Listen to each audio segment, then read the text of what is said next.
বাড়িতে আমি আর আমার শ্বশুর একা থাকতাম।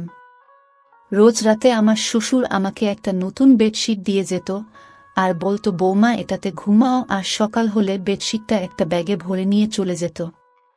আমার মনের অবস্থা তখন ভালো ছিল না। আমি বিধবা হয়েছিলাম, 1 মাসও হয়নি, কিন্তু একটা জিনিস খুব আশ্চর্যের ছিল, যখনই আমি ওই বেডশিটে শুতাম আমার খুব ঘুম চলে আসত। রোজ একই কাজ করতে করতে আমি ক্লান্ত হয়ে পড়েছিলাম। একদিন আমার শ্বশুর বেডশিট দিয়ে চলে গেল, কিন্তু আমি বেডশিটটা বিছানায় পাতলাম না, আর ঘুমানোর নাটক করলাম। আর তার 4 মিনিট পর আমার সাথে যা হলো তা জানলে আপনি ভয়ে কেঁপে উঠবেন। তো বন্ধুরা, ভিডিওটি শুরু করার আগে আপনি যদি আমার এই চ্যানেলটির নতুন দর্শক হয়ে থাকেন তাহলে চ্যানেলটি সাবস্ক্রাইব করবেন। আমার নাম রচনা। আমার পরিবারে আমি আর আমার কাকা ছাড়া আর কেউ বেঁচে নেই। কাকা আমার বিয়ে দিয়ে দিল, কিন্তু আমার কাকা কোনো খারাপ মানুষ ছিলেন না, মানে খুব ভালো মানুষ ছিলেন। আমার 17 বছর বয়সে বিয়ে হয়। আমি খুব সুন্দরী ছিলাম, কিন্তু উনি আমার জন্য যে পরিবার পান তারা খুব বড়লোক ছিল না, আবার গরিবও ছিল না, কিন্তু ওনার আর কিছু করার ছিল না, কারণ আমার কাকিমা একদম ভালো মানুষ ছিল না। কোনো ভালো সম্বন্ধ এলে আমার কাকিমা বলতো, আগে নিজের মেয়েদের কথা চিন্তা করো, একে তাড়াতাড়ি বাড়ি থেকে বিদায় করো, না হলে আমার মেয়েদের জন্য ভালো সম্বন্ধ পাবো না। যারাই আসতো তারাই আমাকে পছন্দ করে নিত, কারণ আমি খুব সুন্দরী ছিলাম। আর আমার কাকার মেয়েরা মোটা আর কালো ছিল, কিন্তু তারা আমার সঙ্গে ভালো ব্যবহারই করত। সবকিছু ঠিক ছিল, খালি কখনো কখনো আমার কাকিমা রেগে যেত, কারণ সম্বন্ধ তার মেয়েদের জন্য আসত, কিন্তু তারা আমাকে পছন্দ করে চলে যেত। এমনও হতো যখন সম্বন্ধ আসত কাকিমা আমাকে লুকিয়ে দিত। তারপর কাকা অধৈর্য হয়ে আমাকে যেখানে পাঠানোর তাড়াতাড়ি পাঠিয়ে দিলেন। কোনো খোঁজ খবরও নিলেন না, বেশি কোনো প্রশ্ন করলেন না। যে বাড়িতে আমার বিয়ে হয়েছিল সেখানে কেউ ছিল না। আমার বর দেরাদুনে চাকরি করত, সেখান থেকে বাড়ি আসতে তার একদিন সময় লেগে যেত, তাই রোজ আসা যাওয়া করতে পারত না। প্রতি 4 মাস অন্তর 1 সপ্তাহের ছুটি নিয়ে আসত। আমি ভাবতাম, ঠিক আছে, বিদেশে তো আর থাকে না, না হলে বছরের পর বছর অপেক্ষা করতে হতো, তাও আসতে পারত না। বাড়িতে আমার শ্বশুর ছাড়া কেউই ছিল না, কিন্তু আমার বর বলল, তোমার চিন্তা করার দরকার নেই। আমার বাবা খুব ভালো মানুষ, আর উনি সত্যিই খুব ভালো মানুষ ছিলেন, আর আমার খুব খেয়াল রাখতেন। দিয়ে 2 সপ্তাহ পর আমার বর আমাকে বলল আমাকে যেতে হবে। আমি শুধু 2 সপ্তাহের ছুটি নিয়েছিলাম। আমি ওকে ভারাক্রান্ত মনে বিদায় দিয়ে দিলাম। ওর নাম ছিল অলোক, আর আমার শ্বশুরের নাম ছিল কমল। আমার শ্বশুরও কাজে যেত, আমি সকাল সকাল ওনাকে টিফিন বানিয়ে দিলাম। উনি কাজে চলে গেলেন। উনি আমাকে বললেন, ঘরের দরজা বন্ধ করে রাখো, কেউ এলে খুলবে না। যখন আমি ফিরে আসব তখন আগে জিজ্ঞেস করবে কে এসেছেন, আমি তোমাকে বলবো আমি এসেছি, তারপর তুমি দরজা খুলবে। উনি আমাকে খুব ভালোবাসতেন, মেয়ের মতন আমার বায়না আবদার মেটাতেন। আমার মাথায় হাত রেখে চলে যেতেন, ফেরার সময় আমার জন্য সিঙ্গারা নিয়ে আসতেন। আমি বললাম, এসবের কি দরকার ছিল? উনি বললেন, তোমার নতুন বিয়ে হয়েছে, তোমাকে একটু সেবা তো করতেই হবে। আর যদি আমার স্ত্রী বেঁচে থাকতো তাহলে তোমার মতো আমার একটা মেয়ে থাকতো, তাহলে ওর সাথে তোমার সময় কেটে যেত। কিন্তু উনি তো এই দুনিয়াতেই নেই। তখন আমি বললাম, কোনো ব্যাপার না, আপনি তো আছেন। এইভাবে উনি প্রতিদিন আমার জন্য কিছু না কিছু নিয়ে আসতেন। উনি এমন একটা জিনিস নিয়ে এলেন একদিন যেটা আমি কখনো ভাবিনি, আর তাতে আমি একটু অপ্রস্তুতে পড়ে গেলাম। আমার বর সিকিউরিটির কাজ করত, তাই সারাদিন তার ফোনে কথা বলার পারমিশন ছিল না। শুধু রাতে 5 মিনিটের জন্য আমাকে ফোন করত, কিন্তু সে এত ক্লান্ত থাকত যে কথা বলতে বলতেই ঘুমিয়ে যেত। এটা আবার মোটেই ভালো লাগতো না, কারণ আমি সারাদিন এই 5 মিনিটের জন্য অপেক্ষা করতাম। কিন্তু কি করব, ওর কোনো দোষ ছিল না। ওর সারাটা দিন রোদে গরমে দাঁড়িয়ে ডিউটি করত, তাই ক্লান্ত হয়ে যেত। ও বলে, অনেক বড় বিল্ডিং, কিন্তু এটা অনেক ভয়ঙ্কর জায়গা। এখানে এমন এমন জিনিস তৈরি হয় যেটাতে যে কোনো সময় আগুন লেগে যেতে পারে। তাই জন্যই তো এই চাকরিটা ভালো মাইনে পায়, নয়তো আজ তোমাকে আমার থেকে দূরে থাকতে হতো না। একদিন খুব খারাপ খবর এলো, আমার বর এই পৃথিবী ছেড়ে চলে গেছে। যে বিল্ডিংটার সামনে কাজ করত সেই বিল্ডিংটায় আগুন লেগে যায়। আর তাতে আমার বর মারা যায়, এটা আমার কাছে খুব বড় শক ছিল। আমি বিয়ের 2 মাস পরেই বিধবা হয়ে গেলাম। আমার কাকা আমাকে বলল ফিরে চল, কিন্তু কাকিমা চেঁচামেচি করল, বলল এ তো বিয়ের 2 মাস পরেই বিধবা হয়ে গেছে, এ একটা অপিয়া, এর কালো ছায়া আমার মেয়েদের উপর পড়ে যাবে। এই যতদিন আমাদের বাড়িতে ছিল ততদিন কোনো কিছু ভালো হয়নি। যেদিন গেছে সেদিন আমাদের ঘরে একটু সুখ শান্তি এসেছে, আমি ওকে ঘরে ঢুকতে দেব না। বাধ্য হয়ে আমি সিদ্ধান্ত নিলাম আমি শ্বশুর বাড়িতেই থাকব।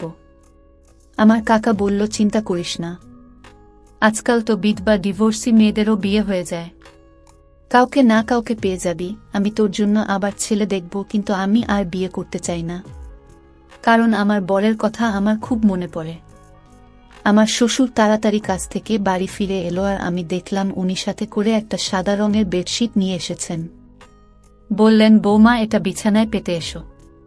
আমি বললাম ঠিক আছে, কিন্তু আমার ওনাকে এটা জিজ্ঞেস করা উচিত ছিল, এটা পেতে আমি কেন শোব। উনি শুধু আমাকে এটাই বলেছিলেন, এটা তোমার জন্য এনেছি, নিজের বিছানায় পেতে নাও। আমি ভাবলাম বাড়ির জন্য এনেছেন, হয়তো এমনিতেও এই বাড়িতে বেশি কিছু জিনিস ছিল না, আর আমাকে উপহার দেওয়ার মতো কেউ ছিল না। কিন্তু সমস্যা তো তখন হলো যখন সকালে উনি এসে আমাকে বললেন, বৌমা বেডশিটটা আমাকে ফেরত দাও। আমি ভেবেছিলাম উনি এটা আমাকে রাখতে দিয়েছেন। আমি বললাম কিন্তু আমি তো ওটা বিছানায় পেতে দিয়েছি, আর রাতে ওটার উপরে ঘুমিয়েছি। উনি বললেন কোন ব্যাপার না, ভালোই করেছ, রাতে ওটার উপর ঘুমিয়েছ, কিন্তু এখন আমাকে ওটা ফেরত দাও। আমি ওই বেডশিটটা বিছানা থেকে তুলে আমার শ্বশুরকে ফেরত দিলাম। উনি বেডশিটটা ব্যাগে ভরে নিয়ে চলে গেলেন। দেখে তো মনে হচ্ছিল ওটা নতুন আর খুব দামি মনে হচ্ছিল, তাই জন্য হয়তো ফেরত দিতে চলে গেলেন। আমিও বেশ কিছু প্রশ্ন না করে বেডশিটটা ফেরত দিলাম। আবার বরের কথা আমার খুব মনে পড়ত, কিন্তু আজকে রাতে আমি খুব ভালোভাবে ঘুমিয়েছি, কিন্তু আগে বেশ কিছুদিন শুয়ে আমি রাতে বিছানায় শুধু কাঁদতাম, কেঁদে কেঁদে পাগলের মতো হয়ে যেতাম। আমার মনে হতো সব কিছু মিথ্যে। এখনই হয়তো আমার স্বামী ফিরে এসে বলবে ওই খবরটা মিথ্যে ছিল, আমি তো একদম ঠিক আছি, আমার তো কিছুই হয়নি।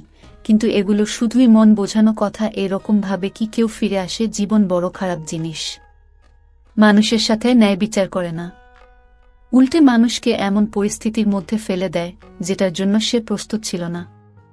আমি তো কখনো ভাবিনি যে আমি এত তাড়াতাড়ি বিধবা হয়ে যাব। আর আমার স্বামী, যার সাথে আমি মাত্র 2 সপ্তাহ কাটিয়েছি, সে এই পৃথিবী ছেড়ে চলে গেল। আমার মনে শুধু একটাই আশা, হয়তো আমি মা হতে চলেছি। আমার স্বামী মারা গেছে মাত্র 1 মাস হয়েছে। কিছুদিন আর যদি বাঁচত তাহলে হয়তো আমি নিশ্চিত হয়ে যেতাম যে আমি সত্যিই মা হতে চলেছি নাকি সেটা নয়, কারণ যখন আমার স্বামী ফিরে গিয়েছিল তার 20 দিন আগে সে আমার কাছে ছিল, আর তার যাওয়ার 2 দিন পরই খবর এলো যে সে আর বেঁচে নেই। তাই জন্য আমার মনে একটা আশা ছিল। রাতে যখন শ্বশুর ফিরে এলো তখন আবার একটা বেডশিট নিয়ে এলো, বলল বিছানায় পেতে নিতে। আমি বললাম কি ব্যাপার, আপনি ফেরত দিতে কেন গেছিলেন? উনি বললেন যে দোকান থেকে আমি এই বেডশিটটা নিয়েছিলাম, ওই দোকান থেকে আমার বন্ধু ও বেডশিট নিয়েছিল, কিন্তু ও বোন বাবা ওটা দাম কমে গিয়েছে, আর আমারটা দাম বেশি নিয়েছে, তাই আমি ওটা নিয়ে ঝগড়া করতে গেছিলাম। দোকানদার আমাকে 2 টাকা ফেরত দিয়েছে, তুমি গিয়ে শুয়ে পড়ো। আমি বললাম ঠিক আছে। আমি আবার বেডশিটটা পেতে নিয়ে শুয়ে পড়লাম। এমন ঘুমান না, একেবারে সকালে গিয়ে ঘুম ভাঙল, কিন্তু সকালে আমার শরীরটা ভালো লাগছিল না। আমার মনে হচ্ছিল আমি মা হতে চলেছি। তখন আমার মাথাটাও ঘুরছিল, আর গা হাত পা ব্যথা করছিল। কিন্তু সকালে যখন জল খাবার বানাচ্ছিলেন, শ্বশুর আবার এসে বলল বেডশিটটা ফেরত দাও। আমি অবাক হয়ে গেলাম। আমি ওনাকে কিছু জিজ্ঞেস করতে গেলাম তো উনি বললেন আবার এখন টাইম নেই, তাড়াতাড়ি ওটা নিয়ে আসো। আমি তাড়াতাড়ি ওটা এনে ওনাকে দিয়ে দিলাম। উনি কোনো উত্তর না দিয়ে বাজারে চলে গেলেন, আর বললেন আমার অনেক কাজ আছে বোমা, তুমি নিজের খেয়াল রেখো। আমি ভাবলাম এসব কি হচ্ছে, কখনো ফেরত দিতে চলে যান, কখনো নিয়ে চলে আসেন, জানি না উনি কি করছেন। বুড়ো মানুষ, এরা খুব সহজেই অন্য লোকের কথা বিশ্বাস করে। যখন বেডশিটটা নিয়েছে তখন চুপচাপ রেখে দিন। 1-2 টাকার জন্য এত ঝামেলা করার কি আছে? আজকাল তো ২ টাকায় একবার খাবারটাও হয় না। কিন্তু আমার শ্বশুরকে কে বোঝাবে? আমার শরীরটা পুরো দিন খারাপ হয়ে রইল। আমি মনে মনে খুশি হলাম যে আমি মা হতে চলেছি। আমি এই জন্য খুশি হয়েছিলাম যে আমার স্বামীর কিছু না কিছু চিহ্ন তো আমার কাছে থাকবে। আমি ভেবে নিয়েছিলাম যে যদি ছেলে হয় তাহলে আমি তার নাম আমার স্বামীর নামে রাখব। এই ভেবে অলোক আমার জীবনে আবার ফিরে আসবে। কেউ তো আমার নিজের হবে, না হলে তো আমার জীবনে নিজের বলে কেউ নেই। একমাত্র স্বামী ছিল সে, ও এই পৃথিবী ছেড়ে চলে গেল। আমার শ্বশুর তো রুটিন বানিয়ে ফেলেছিল। উনি রাতে আমাকে পেয়েছি দিতেন, আবার সকালে ফেরত চেয়ে নিতেন, আর আমি এমন ঘুমিয়ে পড়তাম যে আবার কোনো হুঁশ থাকত না। আমি কোথাও শুনেছিলাম যে যখন মহিলারা হয় তখন তার খুব ঘুম পায়। তাই জন্য আমি অন্য কিছু না ভেবে এই সব নিয়েই বলেছিলাম। কিন্তু 1 সপ্তাহ পর আমার এই আশাটা ভেঙে গেল। আমার মন খুব খারাপ হলো। আমি গর্ভবতী ছিলাম না, আমার স্বামীর কোনো চিহ্ন আমার কাছে রইল না। আমার খুব বেশি আফসোস লাগছিল, খুব কাছে ছিলাম। শ্বশুরকে এসব কিছুই বলিনি, কিন্তু উনি জিজ্ঞেস করলেন কাঁদছো কেন? আমি বললাম না কিছু না। কিন্তু আবার আমি চিন্তা করতে লাগলাম, যদি আমি গর্ভবতী হব তাহলে আমার এত কেন ঘুম পায়, আমার শরীর এত ব্যথা হয় কেন? আমি তো ভাবছিলাম এসব কিছু গর্ভবতী হওয়ার জন্য হচ্ছে, তাহলে আমার শরীর এত খারাপই বা ছিল কেন? কিন্তু এখন কাকে বলবো? আমাকে ডাক্তারের কাছে নিয়ে চলো। শ্বশুরকে বলতে কেমন অস্বস্তি হচ্ছে। কাকে বলবো? তো কাকা কি ভাববে? যদি আমার স্বামী বেঁচে থাকতো তো ওর সাথে চলে যেতাম। কিন্তু ধীরে ধীরে যন্ত্রণা বাড়তে লাগলো। রাতে খুব গভীরভাবে ঘুমিয়ে যেতাম, বুঝতে পারতাম না কখন ঘুমিয়েছি আর কখন জেগে আছি। আর এদিন এক দৃশ্য দেখে আমি তো অবাক হয়ে গেলাম। দেখলাম আমার শ্বশুর নিজেই বেডশিটটা ধরছে। আমি অবাক হলাম এটা ভেবে যে ইনি চাদরটা ধরছেন কেন? উনি কি মনে করেন যে আমি চাদরটা নোংরা করে ফেলেছি? তাই যদি মনে করে তাহলে আমাকে বললেই পারতেন, আমি নিজে ধুয়ে দিতাম। কিন্তু তিনি চাদরটা নিয়ে কি কাজ করছেন? এটা আমার ঘরে ছিল। আমি মনে করতাম আমার শ্বশুর ছেলের মৃত্যুতে হয়তো পাগল হয়ে গেছেন, অদ্ভুত অদ্ভুত কাজকর্ম করছেন। একটা চাদর গিয়ে বারবার খেয়ে ধরে রাতে বলে পেতে নাও, সকালে বলে ফেরত দাও। এই ধরনের আচরণ তো কোনো নর্মাল মানুষ করবে না। কিন্তু আমি কিছু বলতাম না, কারণ আমার থেকে বেশি ক্ষতি ওনার হয়েছিল। ওনার বুড়ো বয়সের লাঠি হারিয়ে গেছিল। আমার স্বামীর মৃতদেহটাও আমরা পাইনি। শুধু আমাদের এটুকু বলে দেওয়া হয়েছিল যে সে এই পৃথিবী ছেড়ে চলে গেছে। কারণ বিল্ডিং এ আগুন লেগেছিল, তাই বেশিরভাগ লোকের মৃতদেহ পাওয়া যায়নি শেষবারের মতো। আমার শ্বশুর ছেলেকে প্রাণ ভরে দেখে ও নিয়ে আর আমিও দেখিনি। তাই জন্য হয়তো আমাদের মনে অনেক দুঃখ জমেছিল। আর সেই দুঃখটাকে বার করার জন্য উল্টো একটা কাজকর্ম করছিলেন। আমি এই বিষয়টায় বেশি গুরুত্ব দিলাম না, আর আমার শরীর আরও বেশি খারাপ হতে লাগল। আমি আমার শরীর নিয়ে খুব বেশি অসুবিধায় পড়লাম। এখন তো আমি ঘরের কাজ করব ঠিক করে করতে পারছিলাম না। আমার খালি বমি হতো। একদিন আমার শ্বশুর বাড়ি ছিল না, তখন একজন প্রতিবেশী আমার বাড়িতে এলো। আমি তাকে সবকিছু বললাম। সব শুনে সে বলল, তোমার শরীর তো খুব খারাপ মনে হচ্ছে, এরকম ভাবে চললে হবে না। বাড়িতে শুধু যদি শ্বশুর থাকে তাহলে ওনাকে বলবেন না তো কাকে বলবে? এতে লজ্জা পাওয়ার কি আছে? লজ্জা পেতে গিয়ে মরে যাবে নাকি? চলো তুমি আমার সঙ্গে। সে আমাকে হাসপাতালে নিয়ে গেল। ডাক্তার আমাকে চেক করে বলল আমি মা হতে চলেছি। শুনে তো আমি থমকে গেলাম। আমি বললাম, ডাক্তারবাবু এটা কি করে সম্ভব?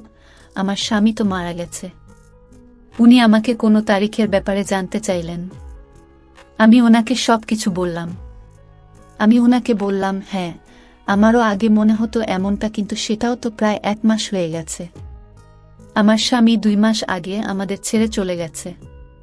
কিন্তু ডাক্তার বলল কখনো কখনো এরকমটাও হয়, হয়তো আপনার সাথেও এমনটাই হয়েছে। মহিলার শরীরে কোনো লক্ষণ দেখা দেয় না, কিন্তু তবুও সে গর্ভবতী হয়। আমি তো কিছুই বুঝতে পারছিলাম না। তারপর ডাক্তার আমাকে বলল, তুমি কারো সাথে কোনো নোংরা কাজ করনি তো? আমি বললাম, সৃষ্টিকর্তার দিবি আমি এমন কোনো কাজ করিনি। আমি তো আমার স্বামীকে খুব ভালোবাসতাম। আর আমি ওনাকে বললাম, আমাদের বাড়িতে তো আমার বউ শ্বশুর ছাড়া আর কেউ থাকে না, আর আমি কোথাও যাওয়া আশাও করি না। ডাক্তার বলল, ঠিক আছে দেখো, কিছু মনে করো না। এসব ক্ষেত্রে এই ধরনের প্রশ্ন করা হয়। কিন্তু তুমি মা হতে চলেছ এটা একদম নিশ্চিত। এখন আমি এটা জানি না যে তুমি আমাকে মিথ্যা কথা বলছো নাকি তুমি তোমার তারিখটা বলতে ভুল করছো। আমি আবার হিসাব করতে শুরু করে দিলাম। কিন্তু আমার হিসাব মতো এই বাচ্চাটা আমার স্বামীর ছিল না। আমি ডাক্তারকে মিথ্যা বলে দিলাম, কারণ ডাক্তার হয়তো আমার বদনাম করে দেবে। আমার সঙ্গে আমার পাড়ার মহিলা ছিল, সে বলেছিল সে প্রায় এই ডাক্তারের কাছে আসে, এখন তো সে বাইরে বসেছিল। কিন্তু না জানি যদি কালকে আমার ব্যাপারে কিছু জিজ্ঞেস করে নেয় তাহলে কি হবে। আমি বললাম, আপনি ঠিক বলেছেন, আমি তারিখ গুনতে ভুল করেছি। ডাক্তার আমাকে কিছু ওষুধ লিখে দিলেন আর বললেন, আপনার শরীর একটু বেশি খারাপ অবস্থায় আছে, আপনার নিজের প্রতি অনেক যত্ন নিতে হবে। কিন্তু আমি এটা ভেবে পাচ্ছিলাম না যে বাচ্চাটা কার। যখন থেকে আমার স্বামী মারা গেছে তখন থেকে আমার সাথে এসব কি হচ্ছে। একটা অদ্ভুত ঘটনা আমার সাথে ঘটেছিল, যেটার সাথে আমার শ্বশুর জড়িত ছিল। এটা তো ছিল চাদরের ব্যাপারটা, আর একটা ছিল আমার অজ্ঞান হয়ে যাওয়ার মতো ঘুম পাওয়া। আমি তো খুব চিন্তিত থাকতাম, আমার মনে এতগুলো দুঃখ ভরেছিল, তবু আমি এত নিশ্চিন্তে কি করে ঘুমাতাম। মানুষের পরীক্ষা থাকলেও সে নিশ্চিন্তে ঘুমোতে পারে না। আমার তো জীবন সাথী এই জীবন থেকে চলে গেছিল, আর আমি এরকম নিশ্চিন্তে কি করে ঘুমাতে পারি। কিছু না কিছু গড়বড় নিশ্চয়ই আছে, এটার খোঁজ এবার আমাকেই করতে হবে। এবার আমি ভেবে নিয়েছিলাম যে আমাকে কি করতে হবে, যেটা আমি করছি না, আর সেটা আমার করা উচিত ছিল না। অর্থাৎ একদিনের জন্য আমার রুটিনটা বদলাতে হবে, আর আমার রুটিনটা বদলে ফেললাম। আমি রাতের খাবার খেলাম না। কি জানি, হয়তো আমার খাবারের সঙ্গে কিছু মিশিয়ে দেওয়া হচ্ছে। আমি এটা ভেবে পাচ্ছিলাম না এসব করবে। আমার শ্বশুর আমাকে আবার ওই একই বেডশিট এনে দিল। এখন তো বেডশিটটা অনেক পুরনো হয়ে গিয়েছিল, তাও আমার শ্বশুর ওটাকে এমনভাবে ব্যাগে ভরে আনত যেন নতুন। জানি না ওটাকে নিজের সাথে নিয়েই ঘুরে কেন। আমি বললাম, ঠিক আছে, আমি ওটা পেতে শুয়ে পড়ব। কিন্তু আজ আমি বেডশিটটা না পেতেই বিছানায় শুয়ে পড়লাম।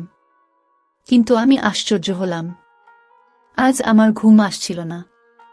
আমি বুঝতে পারছিলাম না তাহলে কি আমার ঘুমের সাথে এই বেডশিটের কোনো সম্পর্ক ছিল। এসব কি হচ্ছিল আমার সাথে? আমার তো মোটে ঘুম আসছিল না। দেখতে দেখতে রাত 1টা বেজে গেল, বাইরে কোনো আওয়াজ নেই। কিছুক্ষণ পর একটা আওয়াজ এলো। আমি ভাবলাম হয়তো শ্বশুর জল খেতে বা বাথরুমে যাওয়ার জন্য উঠেছেন। কিন্তু কেউ যেন আমার ঘরের দিকেই আসছিল, আর ঘরের ভিতর ঢুকে পড়ল। ঘরের লাইট বন্ধ ছিল। আমি জোরে জোরে নিঃশ্বাস নিয়ে ঘুমানোর অ্যাক্টিং করছিলাম, কারণ আমি দেখতে চাই এটাকে। এমনিতে আমার খুব ভয় করছিল। আমার ঘরে তার কি কাজ ছিল? কিন্তু কিছুক্ষণ পর যখন সেই ব্যক্তি আমার পাশে এসে শুয়ে পড়ল আর আমাকে জড়িয়ে ধরল, তখন আমি চিৎকার চেঁচামেচি করতে শুরু করে দিলাম। তারপর লাইট জ্বেলে দেখতেই আমি চমকে গেলাম, কারণ সেই ব্যক্তি অন্য কেউ নয়, বরং আমার শ্বশুর ছিল। ওই চাদরটার দিকে দেখলেন আর রেগে গিয়ে আমাকে বলেন, আজকে চাদরটা পাতনি কেন? আমি আরও চমকে গেলাম, কিভাবে কথা বলছে আমার শ্বশুর আমার সাথে। আমি চিৎকার করছিলাম। উনি বললেন, নোংরা মহিলা একটা, চেঁচাচ্ছিস কেন? আমি পুরোপুরি ঘাবড়ে গেছিলাম। আমি বললাম, আপনি এসব কি করছেন? আমার শ্বশুর ঘাবড়ে গেল। আমি আরও জোরে জোরে চিৎকার করা শুরু করে দিলাম। পাড়ার লোকজন সবাই এসে আমাদের দরজা খটখট করতে শুরু করে দিল। সব কি হচ্ছে? সেই মহিলারা আর তার স্বামী বাড়ির ভেতরে ঢুকে পড়ল, যার সাথে আমার একটু বন্ধুত্ব হয়েছিল। আমি ওদের চিৎকার করে শুধু এটুকু বললাম, পুলিশকে ডাকো, ইনি আমার ইজ্জতের উপর হামলা করেছেন। ওরা তো হকচকিয়ে গেল। সারা পাড়ার লোক জড়ো হয়ে গিয়েছিল। পাড়ার লোকেরা সবসময় বিরক্ত থাকত। তারা চোর বা এই ধরনের অপরাধী পেলে তাকে মেরে মেরে তার উপর সব রাগ উগরে দিত। আমার শ্বশুরকেও ওরা ঘিরে ফেলেছিল। তারা বলেছিল, এই পাড়ায় সবাই ভদ্রলোক থাকে, আপনি আপনার বৌমার সাথে এসব কি করছেন? তাছাড়া আমি ওই মহিলাকে আগেই বলেছিলাম আমি মা হতে চলেছি, আর আমি জানি না এই বাচ্চাটাকে। আর আমার শ্বশুর এবার মুখ খুললেন। উনি বললেন উনি চাদরে ঘুমের ওষুধ মিশিয়ে নিয়ে আসতেন। যখন ওষুধটা আমার নিঃশ্বাসে যেত তখন আমি অজ্ঞান হয়ে যেতাম। আর উনি রোজ আমার ইজ্জতের উপর হামলা করতেন। যবে থেকে আমার স্বামী মারা গেছে তবে থেকে উনি আমার সাথে এটা করছেন। আর এই বাচ্চাটা, উনার সবাই নিজের কানে হাত দিয়ে ছিছি করতে লাগলো। কেউ কেউ বলল, এই ব্যক্তিকে পাড়া থেকে বের করে দাও। কিন্তু আমি আওয়াজ উঠালাম। আমার কাকাকে ও ডাকলাম। আমি বললাম, আমি আত্মহত্যা করব। যদি এই ব্যক্তির শাস্তি না পায় যে কিনা আমার উপর হামলা করেছে, আমি তো এটা নিজে বাবা মনে করতাম। আমার কাকা বলল, এবার তোমার কাকিমা যাই বলুক, পুরো দুনিয়া তোমার বিপরীতে চলে গেলেও আমি তোমাকে আর কিছুতেই এখানে থাকতে দেব না। আমার শ্বশুরকে পুলিশ নিয়ে গেল, আমি আমার কাকার বাড়ি চলে গেলাম। কিন্তু আমি সবসময় টেনশনে থাকতাম, এটা আমার কি হয়ে গেল? আমি তো জীবনে কোনো অসৎ কাজ করিনি, কিন্তু আমার ভাগ্য কেন এরকম হলো? এখন আমার পেটের বাচ্চাটা আমার কাছে নিজের উপর অভিশাপ বলে মনে হচ্ছিল। এখন আমি এই বাচ্চার কি পরিচয় দেব? এই বাচ্চার পরিচয় দেওয়ার মতো কিছুই আমার কাছে রইল না। কিন্তু আমার বিবেক সব সময় আমাকে বলতো এই বাচ্চাটাকে নষ্ট করা যাবে না, কারণ যে পাপ করেছে সে তো পাপী, উপরওয়ালা তার শাস্তি অবশ্যই দেবেন। কিন্তু এই বাচ্চাটি তো কোনো পাপ করেনি। এখন আমি কি করব বুঝতে পারছিলাম না। আমার জীবনে কোন দিকে মোড় নিল। দেখতে দেখতে অনেকগুলো মাস কেটে গেল। আমার পেটের বাচ্চা দুনিয়াতে আসার সময় হয়ে গেল। কিন্তু ভাগ্যের কি নির্মম পরিহাস! এক বৃষ্টির দিনে আমি যখন পুকুর থেকে গোসল করে বাড়িতে আসছিলাম, হঠাৎ করে পা পিছলে আমি সামনের দিকে পড়ে গেলাম। আর আমার পেটে প্রচণ্ড ব্যথা শুরু হলো। আমি প্রচণ্ড চিৎকার করছিলাম আর বলছিলাম, আমাকে বাঁচাও, আমি মরে গেলাম। আমার পেটের সন্তানকে বাঁচাও, আমাকে দ্রুত গতিতে হাসপাতালে নেওয়ার ব্যবস্থা করল। কিন্তু ডাক্তার এত চেষ্টা করেও আমার পেটের বাচ্চাকে বাঁচাতে পারল না। এর থেকে একটি মেয়ে বাচ্চা হয়েছিল আর জীবনটা নরক হয়ে গেছিল। আবার সবকিছু শেষ হয়ে গেছিল। তারপর একদিন এমন একটা ঘটনা ঘটল যাতে আমি পুরো হতবাক হয়ে গেলাম। হয়তো সৃষ্টিকর্তা আমাকে সুবিচার দিল। আমার স্বামী ফিরে এলো। সে আমাকে দেখে অবাক হলো, বলল, তোমার এসব কি হয়েছে? তোমাকে তো চেনাই যাচ্ছে না। তখন আমার অবস্থা খুবই খারাপ ছিল, কারণ আমার চেহারাটা কালির মতো হয়ে গিয়েছিল। আমার স্বামী আমাকে জড়িয়ে ধরে অনেক কাঁদল। আমিও তাকে জড়িয়ে ধরে কাঁদলাম।